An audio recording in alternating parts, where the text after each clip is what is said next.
there any pressure to do just as good or maybe better than Shawn Porter did and Paulie Malignaggi last time? Nah, there's no pressure because, you know, Shawn Porter got his style, I got my style. So, you know, I'm just going to go in there and be Danny Garcia, be a smart Danny Garcia, make adjustments, lane combinations, lane hard shots, and get the victory.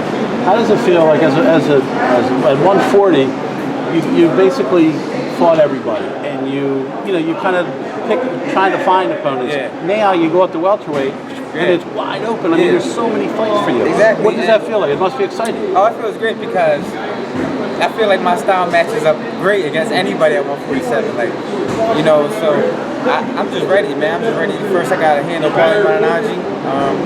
I know he's coming. It's Brooklyn, his hometown. He got something to prove. This is a big fight for him. You got to go in there and look good. So I'm preparing myself 110% ready, and I got to go in there and show my Brooklyn fans and my Philadelphia fans and all my fans around the world, you know, who's the better fighter that night. We all know that Paulie's not coming in there to knock you out. You know, he's not known for being a brawler. He's going to try to outpoint you, pit a pat, move around, get on his bike a little bit. How do you combat that? How do you not let him do that? You know, I'm prepared for whatever. Maybe you start doing push-ups this training camp. So you're gonna come here and try to load up. So you know, you never know. So you gotta prepare yourself. He's gotta land. You gotta land. You gotta prepare yourself. So, He's gotta land first. We're working on a lot of things, man. Cutting the ring, a lot of agility drills, better, quicker feet, and I think it's all gonna fall into place August 1st. All he wants to buy, he can buy. He gotta land, and you gotta land. You gotta come close. We've been doing something different. And when you want to come close, you won't get hit. Hey, Danny. We've been doing something different for this training camp. We've been chasing chickens. There you go. Hey, listen, moving up to 147, is that the reason? Moving up to 147, moving up in a weight, is Paulie a choice because of the lack of his power and the name behind, or? No, I mean this is what the networks wanted. This is what my manager wanted, and that's how we've been doing it our whole career. You just give me a name. You know, I never go against the grain. I believe in destiny. I believe this is what it's supposed to be. And if you ask me, the fight makes complete sense. You know, he's from Brooklyn, I'm from Philly, East Coast, Italian fans, the Puerto Rican fans, the Philadelphia fans, all the fans on the East Coast, or even the fans who are flying in from California or wherever they coming from. To me, the fight makes sense all around. It's my first fight at 147. You know, he's a former 147-pound champion, and I believe it's a great fight, no matter what nobody says. Exactly. Was this the only name they gave you for this date? Yeah, but they always give me one name, and I say yeah. Okay. I never go, like I said before, I never go against the grain. I believe in destiny.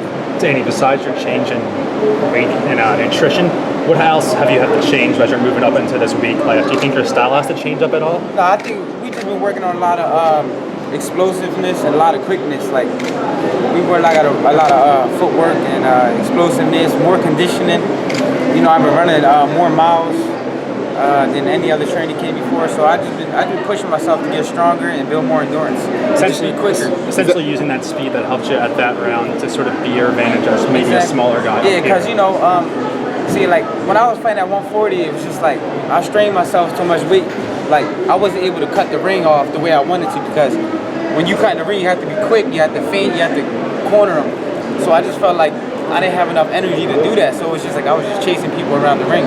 But now, with the extra new work we've been doing, the new weight, I'm able to just corner people, use the jab, cut the ring, and hold my ground. Much more comfortable at this point. Exactly. Yeah. So we're just gonna work our way into to being the best at 147. Are you supposed to do tape this training camp? So which one? I don't watch tape every day, but I might watch like his last 3 or 4 fights, or just to see the things he does over and over and things like that. And I have a pretty idea of where he's going to go and try to do. What do you think he does the best? I think he has a good jab. I think that's his best game, and I'm pretty sure he's going to try to utilize it. But I'm going to go in there and I'm going to get off first. I'm going to go in there and set the pace. So I'm going to go in there and pop my jab at him. So we're going to see who has a better jab that night.